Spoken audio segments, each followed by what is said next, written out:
Hey guys, hey Facebook, I am back again. Let's hope that my connection strengthens so that this video is properly transmitted.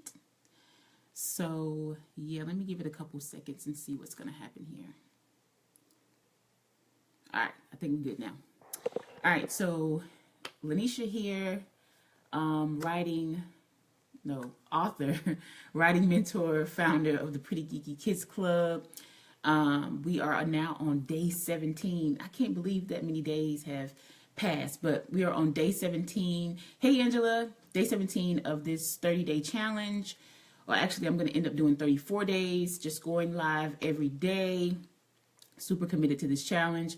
And this week, we are talking about whether or not you are the problem for why your child is not performing in class. So just to recap what we discussed this week, on Monday we talked about there being hey Jasmine, on Monday we talked about there being a lack of organization and that being the problem, lacking routine at home and that transferring into the classroom, the child not being organized in class. So the way that you can impact that child's performance in class is to create a routine at home, kind of create the space for them to get in the zone and them to know when it's time to work and when it's time to play, right?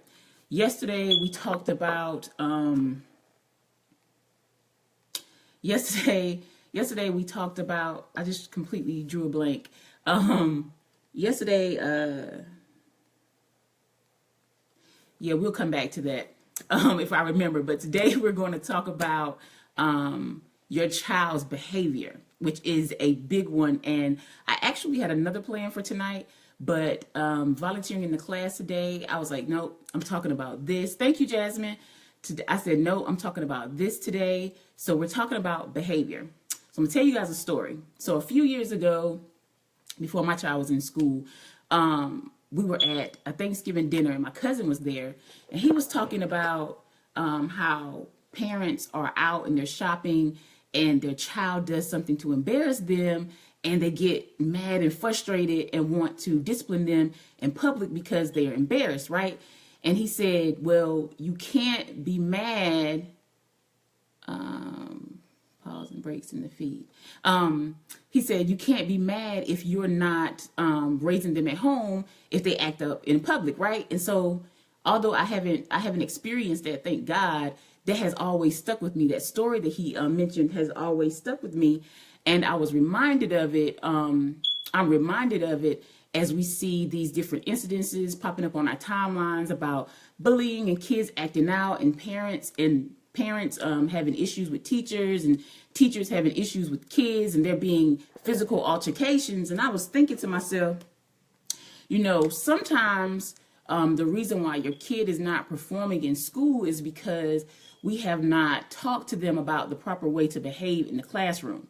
And when we have not had those conversations with them, it makes it difficult for them to learn, and it makes it even more difficult for the child to be taught and for other children in the classroom to learn, because the teacher is having to redirect that child. So that's taking time away from instruction, right? So, and I was reminded of that today because I had the experience of a child who loves to ad-lib. They like to have the last word.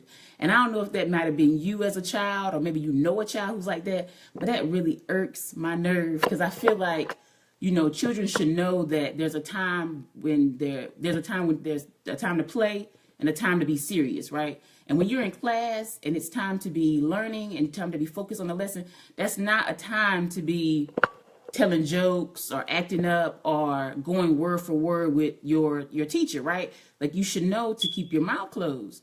Well, I feel like in a lot of instances, children don't know that because they probably going word for word with their parents at home.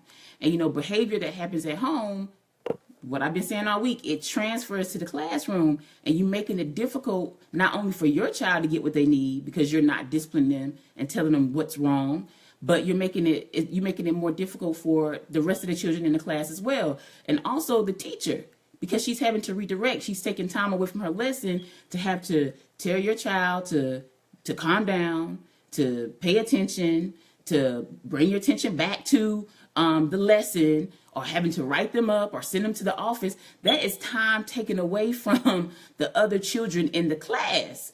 So my tip today is, sometimes we have to look at ourselves whenever we're receiving these letters from the teachers and we upset because our children are getting in trouble. You have to check yourself and see if there's something that you could have done differently at home to prevent this behavior from happening in the class. And I think this is a really good topic for us to talk about, especially with all this bullying that's going on.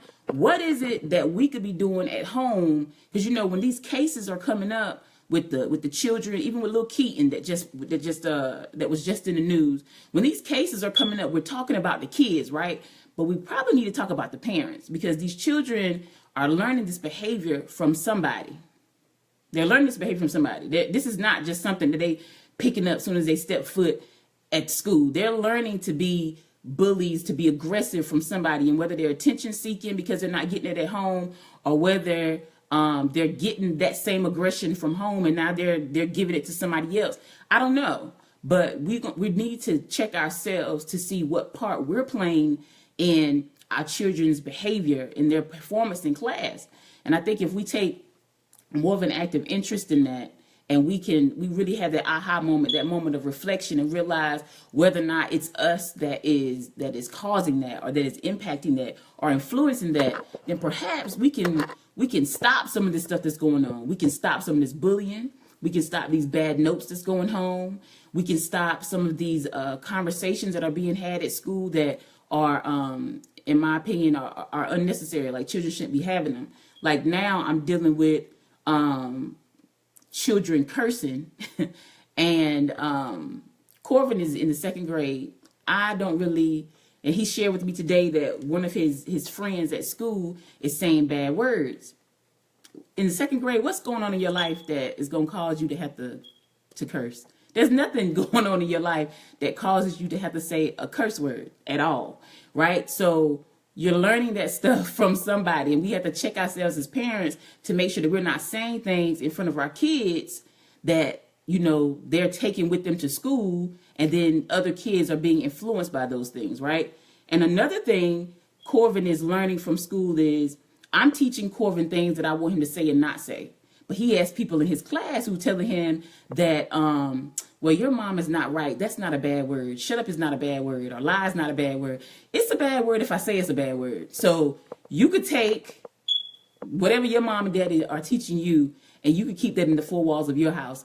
Don't influence what we have going on over here. So I really want parents to, as you're teaching your children, whatever it is that you're teaching them, if you decide to be a laid back parent and you want things to be, you know, on a best friend level with them, then you need to make sure that you explain to them that how y'all live your life is how you live your life, and don't allow that to spill over into anybody else's situation. Don't impress how you feel and how you live on anybody else. We have to be very clear about those things, because a lot of times we think that because our parents say it's okay, that everybody in the school should be doing the same thing, and that's not the case. Your mom might think it's okay for you to curse at 8. I don't. That's a problem for me. So, and I'm 33 and I don't curse in front of my mom. So I don't think that you should be cursing at all at 8 years old. So, you know, we just have to really take a look at ourselves as parents to see what it is that we're doing that could be influencing or negatively impacting our child's behavior in the classroom, because it all impacts the learning environment. It all impacts what they're able to get. And you're right, Daniel. You're right. The music plays a part too. I don't really listen to music in the car when Corvin and I are driving, just because there's no telling what we may hear. And the way Corvin is set up, he asks questions, and there's some things I'm just not ready to talk about yet. So we don't really listen to the music in the car. And now here we have on 99.1, we have the Breakfast Club.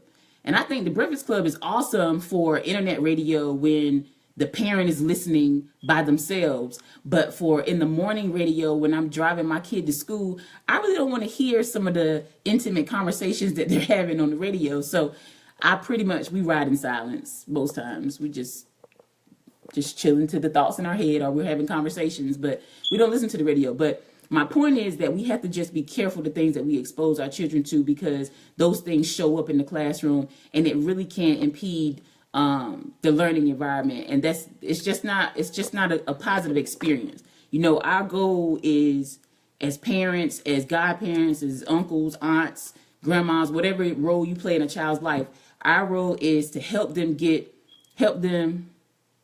Okay, Tashima says she just recently stopped with music. It's either R&B or gospel. I know that's right. Our goal is to get them to success. We want our children to be successful. So we have to be very cognizant of that, because now kids are growing up fast, like too fast, way too fast. So we got to put some brakes on this stuff and really check ourselves to see what we could be doing differently to positively impact how they are in the classroom, right? Because we know that there's a popularity thing when you're in school, right? And sometimes the popular kids isn't always the kids that's making, hey Tamika, sometimes the popular kids isn't always the kid that's making the best decisions. So if you have a popular child, if you have a child who is at the top of the popular chain, make sure they're making good decisions, because they are looked at as a role model and as a leader, and they don't want to be leading kids to cursing or bullying or disrupting the classroom or making the teacher's job harder than it has to be. Just do what you're supposed to do. Go to school, get your education, get your socialization skills, and come on back to the house and we can start this thing over again tomorrow. That's my tip for you guys tonight. We have to, as parents, check ourselves to see if we are the reason, if we're the problem in the situation. If your child is having issues in class, check yourself to see if you're the problem. Are you disciplining them at home? Are you setting the tone at home for what behavior and good behavior is? Do they understand the difference between good behavior and bad behavior? Do they understand what it means to be respectful, right? You don't need to go word for word with your teacher. If you want to have conversations with your friends, that's fine. If they want to go word for you, that's fine, but you still need to draw that line in the sand. When you go to school, that does not need to happen, because you are really disrupting the learning environment, and we don't need that. I mean, if you're a parent, then I'm pretty sure you understand how much our kids are responsible for learning over the course of a year. So we don't have time to waste, and we definitely don't have time to waste redirecting little Timmy when he is trying to show out because his mom let him show out last night.